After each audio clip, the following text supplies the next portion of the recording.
Bismillahirrahmanirrahim. Assalamualaikum warahmatullahi wabarakatuh. Alhamdulillahi rabbil alamin.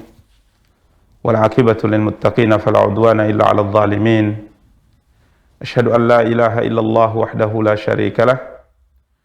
Wa asyhadu anna Muhammadan 'abduhu wa rasuluh. Salawatu rabbi wa salamuhu alaihi wa ala alihi wa ashabihi wa man ihtada bihadyihi wastanna bisunnatihi ila yaumiddin wa sallama tasliman katsira, amma ba'du. Para pemirsa Rasyad TV yang dimuliakan dan dirahmati oleh Allah tabaraka wa taala, dan juga para akhwat yang dimuliakan dan dirahmati oleh Allah tabaraka wa taala. Alhamdulillah, pada kesempatan yang berbahagia kali ini Allah tabaraka wa taala kembali memberikan kepada kita semua kemudahan untuk bisa kembali mengikuti kajian tafsir Al-Quran Al-Karim, tafsir Juz Amma dari karya yang telah ditulis oleh Al-Imam Al-Syeikh Al-Imam Abdurrahman bin Nasir As-Sa'di rahimahullahu ta'ala. Karya beliau Taisir Al-Karimir Rahman fi Tafsiri Kalami Al-Mannan. Para pemirsa dan para akhwat yang dimuliakan dan dirahmati oleh Allah tabaraka wa ta'ala, biidznillah pada kesempatan yang berbahagia kali ini insyaallah ta'ala kita akan lanjutkan pembahasan tafsir Al-Quranil Karim, tafsir Juz Amma. Berikutnya kita lanjutkan pada pembahasan surat yang terakhir dari tafsir Juz Amma, yakni surat An-Nas. Maka kepada al-akh kita kembali mintakan untuk membacakan kepada kita surat yang akan kita tafsirkan, yakni surat An-Nas dari ayat yang pertama sampai ayat yang ke-6. Kepada beliau, falyatafaddal mashkuran ma'juran insyaallah. Bismillahirrahmanirrahim. Qul a'udzu birabbin nas, malikin nas, ilahin nas, min syarril waswasil khannas, alladzi yuwaswisu fi sudurin nas, minal jinnati wan nas. Katakanlah, aku berlindung kepada Tuhannya manusia, Raja manusia, sembahan manusia, dari kejahatan bisikan setan yang bersembunyi, yang membisikkan kejahatan ke dalam dada manusia, dari golongan jin dan manusia. Baik, para pemirsa dan para akhwat yang dimuliakan dan dirahmati oleh Allah tabaraka wa taala, surat An-Nas. Para ulama, sebagaimana tadi telah kita sebutkan di awal pembahasan surat Al-Falaq, bahwa turunnya surat An-Nas ini setelah surat Al-Falaq, karena ia diturunkan bersamaan dan urutannya sebagaimana ada di dalam Al-Quran, Al-Falaq kemudian An-Nas. Dan surat An-Nas ini disebut dengan surat, dinamakan juga dengan surat Al-Mu'awwidhah As-Saniyah, surat Mu'awwidhah yang kedua. Sebagaimana tadi juga kita sebutkan bahwa keduanya dinamakan dengan Mu'awwidhatan. Jumlah ayatnya ada 6 ayat. Dan An-Nas merupakan surat yang diturunkan oleh Allah tabaraka wa ta'ala setelah hijrah Nabi kita yang mulia sallallahu alaihi wasallam. Para pemirsa dan para akhwat yang dimuliakan dan dirahmati Allah, Imam As-Sa'di rahimahullah dalam pembahasan tafsir surah An-Nas, beliau tidak menyebutkan tafsir ayat demi ayat. Beliau hanya menyebutkan tafsir secara umum. Ya. Karena kita lihat tafsir beliau sangat singkat dalam pembahasan tafsir surah An-Nas. Kita akan bacakan kembali ulang Kita bacakan dari ayat yang pertama sampai ayat yang ke-6, di mana Allah Tabaraka wa Ta'ala berfirman, A'udzu billahi minasyaitonir rajim. Bismillahirrahmanirrahim. Qul a'udzu birabbin nas. Katakanlah, aku berlindung kepada Tuhan yang memelihara dan menguasai manusia. Rabbin nas. Rabbnya manusia, artinya memelihara dan menguasai manusia. Malikin nas, raja manusia. Ilahin nas, sesembahan manusia. Karena ilah artinya ma'bud. Ya, ilah artinya yang disembah, yang diibadati. Maka ilahin nas, sembahan manusia. Kemudian min syarril waswasil khannas, dari kejahatan bisikan syaitan yang biasa bersembunyi. Perhatikan para pemirsa dan para akhwat yang dimuliakan dan dirahmati oleh Allah, berlindung kepada Allah dari apa? Waswasil khannas. Kejahatan bisikan. Siapa ini? Syaitan yang bersembunyi. Alladzi yuwaswisu fi sudurin nas, yang membisikkan kejahatan di dalam dada manusia. Jadi kita berlindung dari siapa? Dari syaitan yang selalu bersembunyi. Syaitan yang selalu membisikkan kejahatan ke dalam dada manusia. Minal jinnati wan nas, baik syaitan dari golongan jin maupun syaitan dari golongan manusia. Al-Imam Sa'di rahimahullah ta'ala beliau berkata, wa hadhihi surah mustamilatun 'ala al-isti'adati bi rabbin nas wa malikihim wa ilahihim. Ayat yang mulia ini mencakup memohon perlindungan kepada Rabbin nas. Ini pada ayat yang pertama. Qul a'udzu birabbin nas. Kita memohon perlindungan kepada Rabbnya manusia yang memelihara dan menguasai manusia.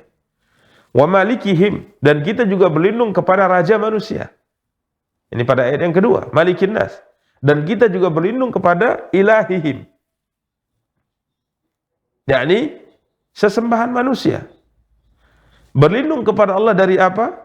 Minasyaitan. Ya, berlindung kepada Allah Tabaraka wa Ta'ala, berlindung kepada Tuhannya manusia, berlindung kepada rajanya manusia, berlindung kepada sesembahan manusia, yakni Allah Tabaraka wa Ta'ala. Kita berlindung kepada Allah dari apa? Dari syaitan.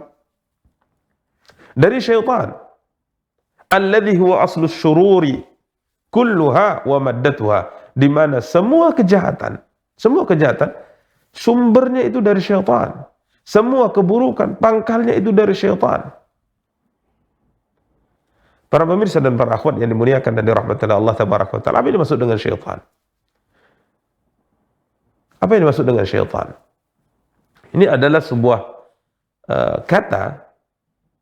kata yang sering kita dengar, yang kadangkala seorang tidak bisa membedakan atau tidak memahami perbedaan antara syaitan dengan iblis. Dan juga kadangkala tidak bisa membedakan antara syaitan dengan jin. Ya, orang kadangkala tidak bisa membedakan syaitan itu apa, iblis itu apa, dan jin itu apa. Para ulama berkata, asyaitan secara istilah, kalau kita lihat syaitan secara bahasa diambil dari fi'il syaitana, artinya yang menjauh dari kebaikan atau yang jauh dari kebaikan, itu disebut dengan syaitana. Rumah yang jauh itu dalam kalimat bahasa Arab disebut syatatid dar, rumah yang jauh. Ya, jadi asal makna syaitan itu adalah maknanya jauh. Ya, asal maknanya. Maka para ulama mengatakan dari sisi istilah syaitan itu adalah kullu mutamarrid, setiap sesuatu yang jauh dari kebaikan. Ya, yang jauh dari kebaikan atau yang memiliki tabiat yang buruk, itu disebut syaitan. Baik dari kalangan jin maupun dari kalangan manusia maupun dari kalangan binatang. Maka subhanallah, yang sering kita ketahui, yang sering kita dengar adalah syaitan, yang kita artikan dengan bangsa jin atau orang-orang atau jin yang mengikuti iblis alaihi laknatullah. Karena jin diciptakan dari api, begitu juga iblis ayatullah adalah makhluk yang diciptakan dari api. Maka kita selalu berpikir syaitan itu hanya ada dari bangsa mereka. Syaitan itu adalah makhluk yang selalu mengajak kepada keburukan dari bangsa jin. Karena mereka tidak terlihat, sehingga kita kadang-kala memahami syaitan itu hanya dari bangsa mereka. Padahal subhanallah, kalau kita melihat istilah yang disebutkan para ulama, syaitan itu adalah setiap yang jauh dari kebaikan. Setiap sesuatu yang memiliki tabiat buruk, itu disebut syaitan. Apakah dari manusia, atau dari bangsa jin, atau bahkan binatang. Berarti ada syaitan dari kalangan manusia. Orang-orang yang manusia yang selalu mengajak kepada keburukan. Manusia yang punya tabiat buruk. Manusia yang menghalangi manusia dari jalan Allah. Ini bisa dikategorikan sebagai syaitan. Karenanya Allah Tabaraka wa Ta'ala berfirman dalam surat Al-An'am ayat 112. Surat Al-An'am ayat 112 Allah berfirman, "Wa kadzalika ja'alna likulli nabiyyin aduwan syayatinal insi wal jinni yuhi ba'duhum ila ba'din zukhrufal qawli ghurura walau sya'a rabbuka ma fa'aluhu fadharhum wa ma yaftarun." Allah berfirman, dan demikianlah kami jadikan bagi tiap-tiap nabi itu musuh. Jadi Allah sudah takdirkan bahwa setiap nabi punya musuh. Siapa musuh para nabi? Syaitan. Syayatinal insi wal jin, yakni para syaitan, makhluk yang memiliki tabiat yang buruk. Ya, makhluk yang jauh dari kebaikan, baik dari kalangan manusia, kata Allah, syaitan dari kalangan manusia, maupun syaitan dari jenis manusia, maupun syaitan dari jenis jin. Ini mengisyaratkan para pemirsa dan para akhwat yang dimuliakan dan dirahmati oleh Allah, syaitan itu bukan hanya terbatas dari bangsa jin, tapi manusia juga ada yang memiliki tabiat syaitan. Ya, manusia ada memiliki tabiat syaitan. Tatkala ia jauh dari kebaikan, tatkala ia memiliki watak yang buruk, menghalangi manusia dari jalan Allah, maka ia bisa disebut sebagai syaitan. Sebagaimana yang Allah firmankan dalam surat Al-An'am ayat 112. Bahkan dari binatang juga disebut syaitan. Nabi kita yang mulia sallallahu alaihi wasallam bersabda dari hadis Abu Dzar Al-Ghifari radhiyallahu anhu, tatkala beliau sallallahu alaihi wasallam bersabda bahwa apabila salah seorang di antara kalian hendak salat, ya, maka Nabi sallallahu alaihi wasallam perintahkan atau anjurkan hendaknya salat berada di depannya sutra, yakni menjadikan pembatas antara ia dengan tempat salatnya, di hadapannya satu pembatas. Ya, di depannya hendaknya kita salat dengan menghadap pembatas. Mana pembatas ini membatasi agar orang-orang yang hendak lalu lalang di hadapan kita tidak melewati antara kita dengan pembatas ini. Kemudian Nabi sallallahu alaihi wasallam bersabda, "Fa innahu yaqta'u salatahu al-himar wal mar'atu wal kalbul aswad."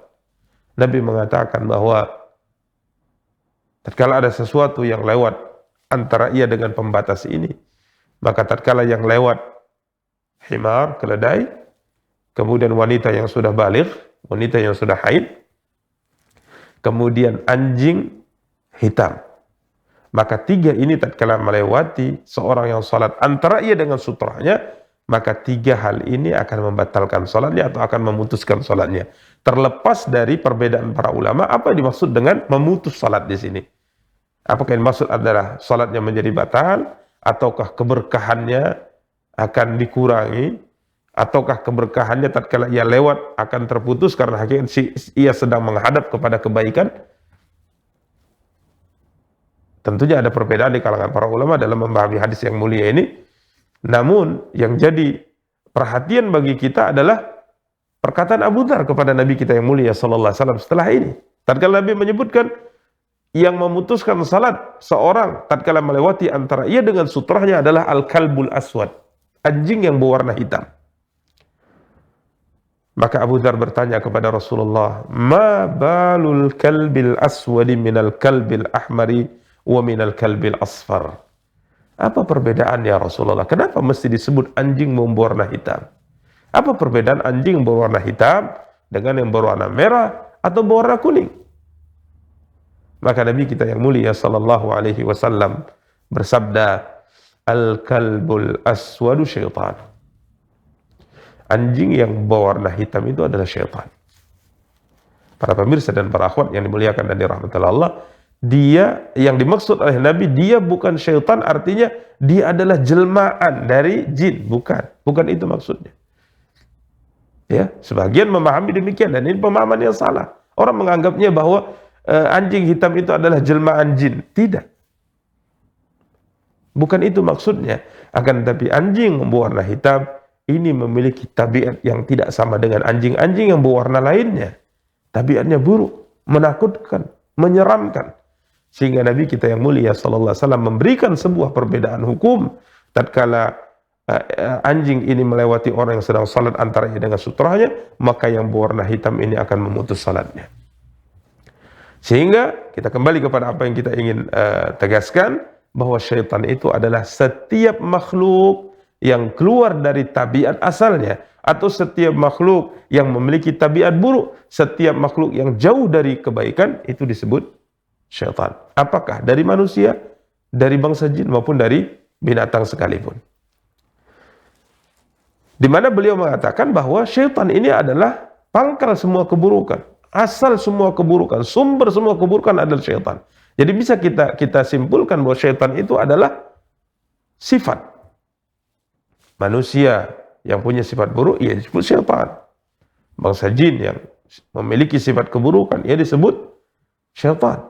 Sebagaimana manusia tidak semuanya memiliki sifat buruk, ya, maka begitu juga bangsa jin. Bangsa jin ada yang beriman, bangsa jin ada yang muslim, bangsa jin ada yang mukmin. Namun siapa mereka yang tidak beriman, menentang perintah Allah, menghalangi manusia dari jalan Allah, maka mereka disebut syaitan. Begitu juga dari binatang. Para pemirsa dan para akhwat yang dimuliakan dan dirahmati Allah tabaraka wa taala. Kemudian beliau berkata, melanjutkan perkataannya Imam Sa'di, alladzi min fitnatihi wa syarri, di mana di antara fitnahnya syaitan ini, ya kita berlindung kepada Allah dari godaannya, dari bisikannya, annahu yuwaswis fi sudurin nas, di mana syaitan ini selalu membisikkan kejahatan di dalam dada manusia. Apa yang dibisikkan? Imam Sa'di memberikan contoh, yuhassin lahumus syarr. Syaitan yang membisikkan di dada manusia ini selalu berusaha memperlihatkan, membisikkan di dada manusia bahwa keburukan itu adalah kebaikan. Wa yurihim iyyahu fi suratil hasanah. Ia seakan-akan memperlihatkan di pandangan manusia dan membisikkannya di hatinya bahwa kejahatan itu dalam bentuk kebaikan.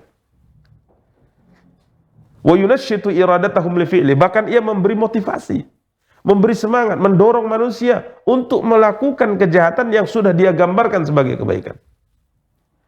Ini bisikan yang sangat mengerikan para pemirsa dan para akhwat yang dimuliakan dan dirahmati Allah. Di mana ia menampakkan di pandangan mata kita dan di pandangan hati kita sebuah keburukan sebagai kebaikan. Bukan hanya sebatas melakukan hal seperti ini, bahkan ia mendorong kita, memberi motivasi kita untuk melakukan kejahatan tersebut yang sudah terlihat di mata kita adalah sebuah kebaikan. Begitu juga wa yuqabbih lahumul khaira wa yuthabbituhum an, dan dia akan membisikkan di hati manusia agar manusia itu bisa melihat kebaikan sebagai keburukan. Kebalikannya, bahkan menahan manusia, membuat manusia malas melakukan perbuatan ini. Wa yurihim iyyahu fi surah ghaira suratihi, dan ia memperlihatkan kebaikan ini tidak seperti kebaikan yang dalam bentuk aslinya. Wa huwa daiman bihadzal hal. Syaitan ini terus seperti ini. Yuwaswis wa yukhannis, selalu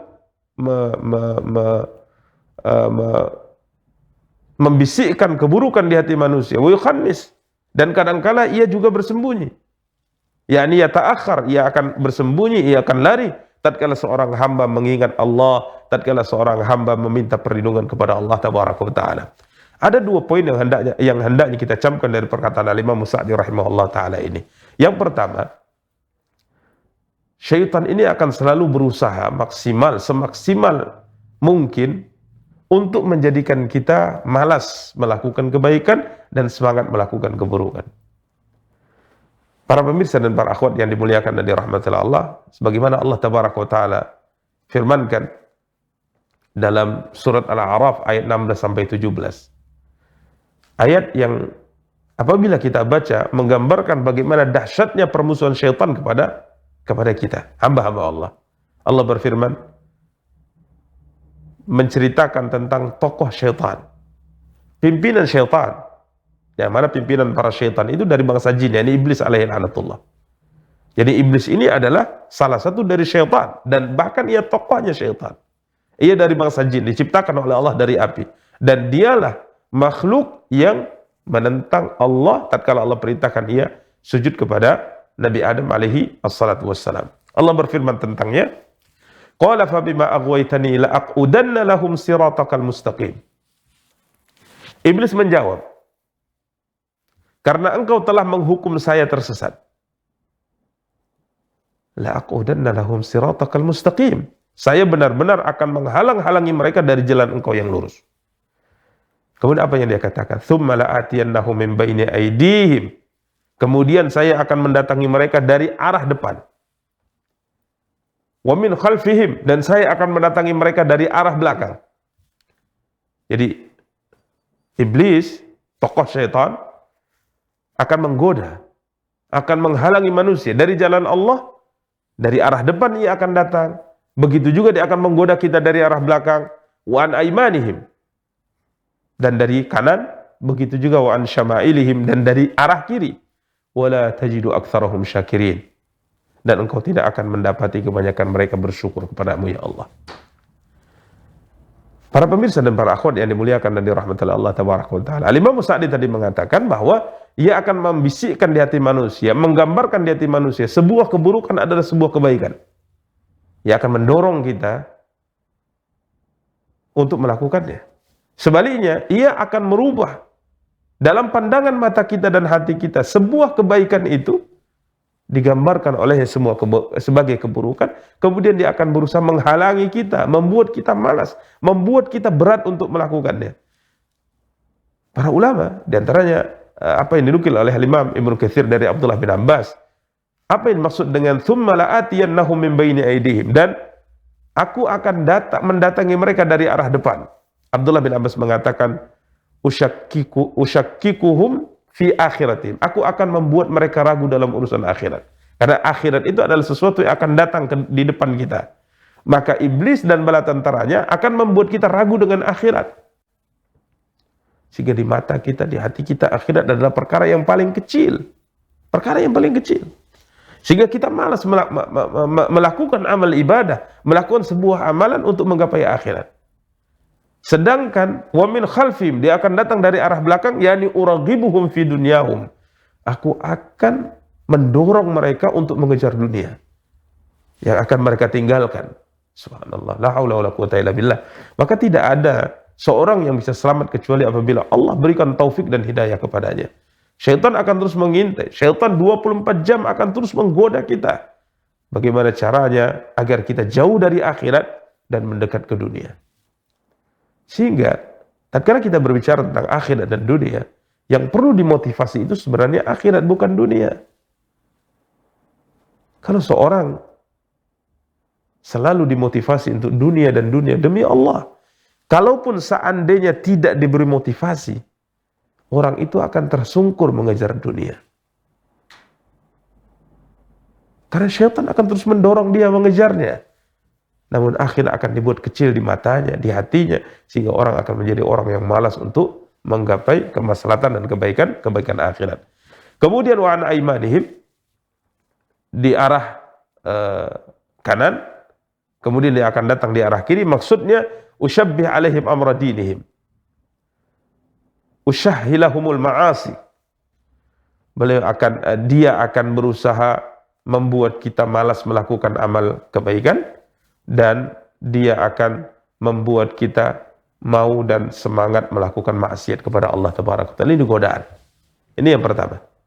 Ya, ini yang pertama. Yang hal yang sangat menakutkan yang terjadi pada kehidupan kita sebenarnya. Syaitan akan terus mengintai kita. Bagaimana caranya kita jauh dari Allah, bagaimana caranya kita tidak melakukan kebaikan, sehingga kita akan binasa bersamanya kelak pada hari akhirat. Nasallallahu alaihi wal afiyah. Kemudian catatan yang kedua disebutkan oleh Al-Imam Sa'di rahimahullah ta'ala, beliau mengatakan, wa huwa daiman bihadhil hal yuwaswisu wa yukhannis. Terus menggoda, membisikkan keburukan, namun kadangkala dia juga akan bersembunyi. Kapan syaitan akan bersembunyi dan akan lari dari manusia? Tatkala manusia ingat Allah dan mohon perlindungan kepada Allah untuk menolak godaannya. Karenanya kita dengar apa yang disabdakan oleh Nabi kita yang mulia sallallahu alaihi wasallam. Nabi sallallahu alaihi wasallam bersabda, tatkala dikumandangkan azan, maka syaitan ini akan lari menjauh sejauh-jauhnya dari suara azan sehingga ia tidak mendengar. Sampai Nabi SAW katakan, tatkala ia lari sampai terkentut-kentut, kata Nabi SAW, menjauh. Namun tatkala azan selesai, maka ia akan kembali secepat kilat, karena ia tahu kaum muslimin setelah azan akan berdoa, kaum muslimin setelah azan akan sholat, kaum muslimin setelah adzan akan berzikir kepada Allah Tabaraka wa Ta'ala. Dia kembali datang secepat kilat yang tadinya lari tunggang langgang dan akan menggoda kembali. Kemudian tatkala disebut nama Allah dalam iqamah, ya, kembali disebut nama Allah dalam qamat, maka ia kembali lari sebagaimana larinya yang pertama tadi tatkala mendengar adzan, sampai terkentut-kentut, kata Nabi SAW. Kemudian tatkala iqamah selesai, maka dia akan kembali secepat kilat karena dia tahu bahwa kaum muslimin setelah iqamah mereka akan menegakkan salat. Maka ia mulai kembali membisikkan lagi. Dia kembali bisikkan lagi. Dia kembali mengatakan, Nabi SAW contohkan, apakah engkau ingat ini dan ini? Apakah ingat ini dan ini? Sehingga seorang tatkala dibisikkan sesuatu dalam salatnya, maka dia akan diingatkan sesuatu yang tadinya ia lupa, sampai ia lupa dengan jumlah rakaat salatnya, apakah ia sudah salat 2 rakaat atau sudah salat 3 rakaat. Karenanya para pemirsa dan para akhwat yang dimuliakan dan dirahmati Allah Tabaraka wa Ta'ala, ini yang kita rasakan dalam kehidupan. Tatkala kita mulai bertakbir Allahu Akbar, maka mulai bayang-bayang hidup mendatangi kita. Ingatan mulai melayang. Sesuatu yang tadinya hilang mulai teringat. Sesuatu yang tadinya tidak kita kerjakan mulai teringat dalam salat, karena ini adalah bisikannya. Maka kita diperintahkan oleh Allah berlindung dari hal yang seperti ini. Kalau kita tidak berlindung kepada Allah Tabaraka wa Ta'ala, maka niscaya dia akan selalu bersama dengan kita dimanapun kita berada. Dia terus akan menggoda, sehingga akan menjerumuskan kita ke dalam neraka, waliyadzubillah. Maka sekali lagi, Qul a'udzu birabbil falaq dengan Qul a'udzu birabbin nas merupakan 2 surat perlindungan yang tidak ada ayat dan surat yang sepertinya, kata Rasulullah sallallahu alaihi wasallam. Fayambaghi, maka dianjurkan bagi seorang muslim ayyasta'ina wa yasta'idha wa ya'tasim bi rububiyyatillah linnasi kullihim. Dianjurkan kita mohon pertolongan, memohon perlindungan, memohon kepada Allah penjagaan dengan rububiyah Allah, dengan kuasa dan kepemilikan yang dimiliki oleh Allah. Kita mengatakan Qul a'udzu birabbin nas, malikin nas, ilahin nas, min syarril waswasil khannas. Wa annal khalqa kullahum dakhiluna tahta ar-rububiyyah wal mulki, fa kullu dabbatin huwa akhidhu min nasiyatiha. Ya, semua makhluk, semuanya ya berada di bawah pengaturan Allah, di bawah kuasa Allah. Semua makhluk yang ada di alam semesta ini, ubun-ubun mereka semua berada di tangan Allah Tabaraka wa Ta'ala. Wa bi uluhiyatihi allati khalaqahum li ajliha, dan hendaknya manusia tunduk kepada keesaan Allah untuk beribadah kepada Allah yang manusia diciptakan untuknya. Fala tatimmu lahum illa bidafi syarri aduwihim. Maka tidak mungkin kita mendapatkan kebaikan, tidak mungkin kita beribadah kepada Allah, tunduk kepada Allah, kecuali apabila keburukan daripada musuh nyata kita ini ditolak oleh Allah dari kita.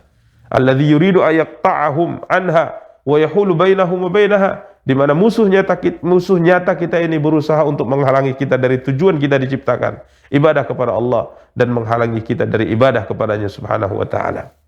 Dan dia ingin yuridu ayyaja'alahu min hizbih, dia ingin menjadikan kita termasuk daripada golongannya, liyakunu min ashabis sa'ir, agar orang-orang yang mentaatinya kelak bisa menjadi teman-temannya, sahabat-sahabatnya tatkala Allah campakkan ia ke dalam neraka as-sa'ir, neraka yang menyala-nyala, neraka jahanam. Wal waswas kama yakunu minal jin yakunu minal ins. Beliau mengatakan sebagaimana bisikan keburukan itu bisa datang dari jin dan bisa juga datang dari manusia. Karenanya Allah berfirman, kita berlindung kepada Allah dari bisikan syaitan, baik dari kalangan manusia maupun dari kalangan jin, sebagaimana telah kita jelaskan tadi bahwa syaitan itu bukan hanya dari bangsa jin, tapi syaitan itu juga bisa datang dari bangsa manusia. Demikian para pemirsa dan para akhwat yang dimuliakan dan dirahmati Allah. Kemudian di akhir tafsir beliau berkata, walhamdulillahi rabbil alamin, segala puji bagi Allah Rabb semesta alam, awalan wa akhiran, di awal dan di akhir, zahiran wa batinan, secara zahir maupun secara batin. Kemudian beliau berdoa kepada Allah tabaraka wa ta'ala, memohon agar kiranya Allah menyempurnakan nikmatnya kepada kita, mengampuni dosa-dosa kita. Ya Allah, sempurnakan nikmat-Mu untuk kami. Ya Allah, ampuni dan maafkan dosa-dosa kami, di mana dosa-dosa kami ini telah menjadikan kami terhalang dari keberkahan apa yang telah Engkau berikan kepada kami. Wa khataya wa syahawat, kesalahan, dosa dan syahwat yang kami ikuti, zahabat bi qulubina an tadabburi ayatihi, sehingga akhirnya dengan dosa dan syahwat yang kita ikuti, akhirnya hati kita terhalang dari mentadabburi ayat-ayat Allah tabaraka wa ta'ala. Ini yang tentunya dimaklumi oleh kita semua bahwa maksiat kepada Allah adalah sebab terutama terhalangnya manusia dari ketaatan kepada Allah. Maksiat kepada Allah merupakan sebab utama seorang terhalang mendapatkan kebaikan. Baik kebaikan berkaitan dengan dunia maupun kebaikan yang berkaitan dengan akhirat. Kemudian wa narjuhu wa na'malu minhu alla yuharrimna khaira ma indahu bi syarri ma indana. Ya Allah, kami memohon dan berharap kepadamu, jangan sampai kebaikan yang ada di sisimu menghalangi, jangan sampai kebaikan yang ada di sisimu terhalang untuk sampai kepada kami karena keburukan dari apa yang kami miliki. Fa innahu la ya'asu min rahillah illa al-qaumul kafirun wa la yaqnatu min rahmatihi illa al-qaumud dhalun, karena tidak ada yang berputus asa dari rahmat Allah kecuali orang-orang kafir dan orang-orang yang sesat.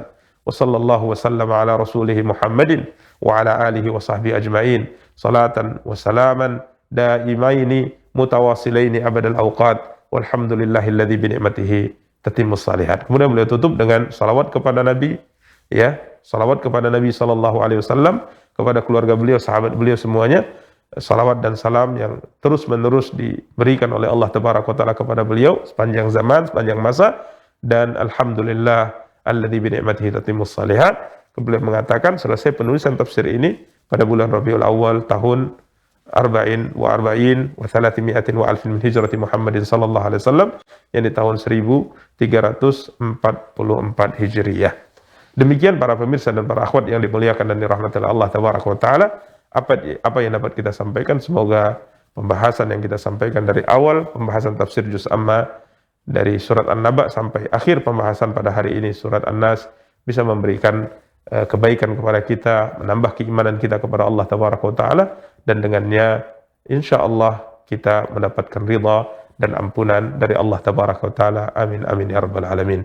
Demikian kita cukupkan pembahasan ini. Kita tutup dengan doa kafaratul majlis. Subhanakallahumma wa bihamdik asyhadu an la ilaha illa anta astaghfiruka wa atubu ilaik. Wassalamu alaikum warahmatullahi wabarakatuh.